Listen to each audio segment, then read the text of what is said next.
Cuba is facing backlash, fuel shortages, economic pressure, and diplomatic isolation. But here's the bigger question. Is Cuba truly alone right now? Where are the allies? Where is Russia? Where is China? Where is Mexico? Where is Venezuela? What actually comes next? Cuba is experiencing severe fuel shortages, rolling blackouts, transportation disruption, garbage piling up in the cities, food scarcity. Tension is on the rise. This isn't one issue. It's energy. It's currently instability. It's diplomatic pressure. Why the Cuban government appears strained, stuck back in time. The system look exposed. But why now? The United States embargo has existed for over 60 years. Recent tightening of sanctions has targeted oil shipments, banking channels, third-party shipping access, and financial infrastructures, and financial transactions as well. Fuel is critical. No fuel means no electricity, no refrigerated foods, no transportation, no garbage removal, no hospital stability. Pressure compounds quickly. You may be asking, like I'm saying, where is Cuba's allies? The local islands. Jamaica say they want them to end the feud now and make a choice. Cuba is right now a failed nation. They don't even have jet fuel to get for airplanes to take off. They're clogging up their runway.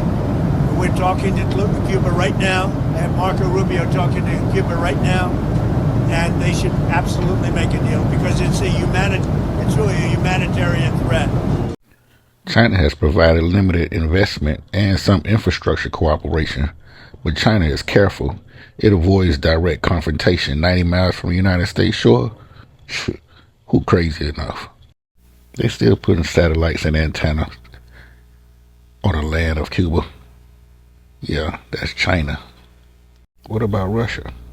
Russia has symbolic alignment, but its own economic and military commitment limit is very, very much limited at scale right now.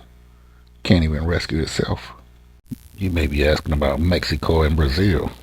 Diplomatic support, some humanitarian aid, but not massive fuel lifelines. What about Venezuela? The ones they protected and sent guards to. Venezuela wants a critical oil partner, but Venezuela's own crisis weakened. Yeah, they got weak. The reality, Cuba's external support network is weaker than in previous decades. Who would have saw that coming? Is Cuba becoming the next Venezuela? There are similarities. Energy dependency, state-controlled industry, infrastructure decay, and guess what? Immigration pressure. The difference between Venezuela and Cuba? Cuba is more isolated financially because of its embargo.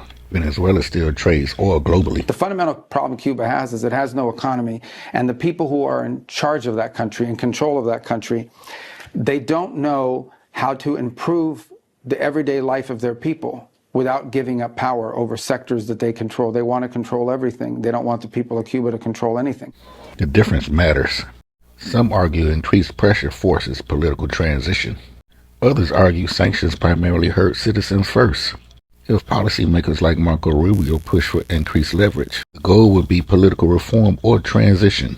But history shows sanctions alone rarely cause immediate regime change. They create pressure. Pressure creates instability. Instability creates negotiation or migration. Where would they go?